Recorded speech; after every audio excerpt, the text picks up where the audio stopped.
Presidenti i Serbisë Aleksandar Vučić ka pranuar se e refuzoi ftesën për pritjen e presidentit amerikan Donald Trump, duke e justifikuar me mungesën e takimeve të rëndësishme për nisjen dhe çështjen e sanksioneve.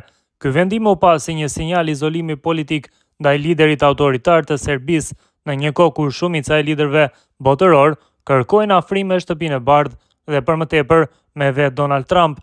Vučić u shfaq ironik ndaj protokollit amerikan, duke reduktuar pritjen presidenciale në 3 orë pritje për disa sekonda fotografi, një deklaratë që analistët e lexuan si përpjekjen e tij për të mbuluar faktin se mungesa e tij u vure në arenën ndërkombëtare.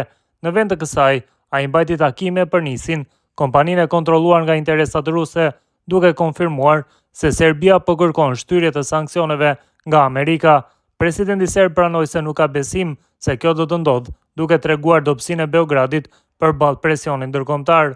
Vučić hodhi poshtë idenë e shtetëzimit të nisit, duke thënë se ka frikë nga sekuestrimi i pronave ruse, një qëndrim që sipas kritikëve e vendos Serbinë në hijen e Kremlinit dhe brenda AKB-s. Në New York, mes dhjetra takimeve të nivelit të lartë të liderëve botëror, mungesa e Vučićit në pritjen e organizuar nga presidenti amerikan Donald Trump shihet si një tjetër dëshmi e izolimit diplomatik që perëndimi po i bën Serbisë për shkak të afrimit të saj të madh me Rusinë dhe Kinën në këto kohë të vështira.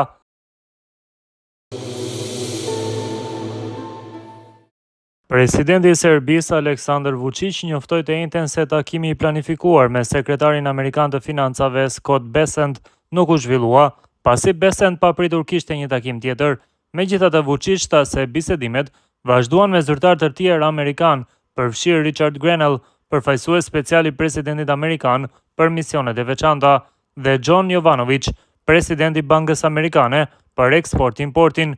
Temë kryesore e diskutimeve ishte dogana prej 35% që SBA-ja ka vendosur për mallrat serbe, një ndër më të lartat e vendosura prej Donald Trump. U fol për këtë çështje, por kjo do të jetë një histori më e gjatë. Shpresoj që do ta zgjidhim me sukses. E shoh që është një proces i zgjatur, por mund të shohë rrezet dielli në fund të tunelit, pavarësisht procedurave shumë të ndërlikuara, tha Vučići, i cili ndodhet në New York për Asamblenë e Përgjithshme të Kombeve të Bashkuara. Ai njoftoi gjithashtu se sanksionet amerikane ndaj industrisë së naftës së Serbisë, të cilat deri tani janë shtyrë 6 herë, do të hyjnë në fuqi me 1 tetor. Kompania më e madhe e naftës në Serbi u përfshi në listën e sanksioneve më 10 janar për shkak të rrezikut sekondar, pasi shumica e pronësisë së saj është ruse.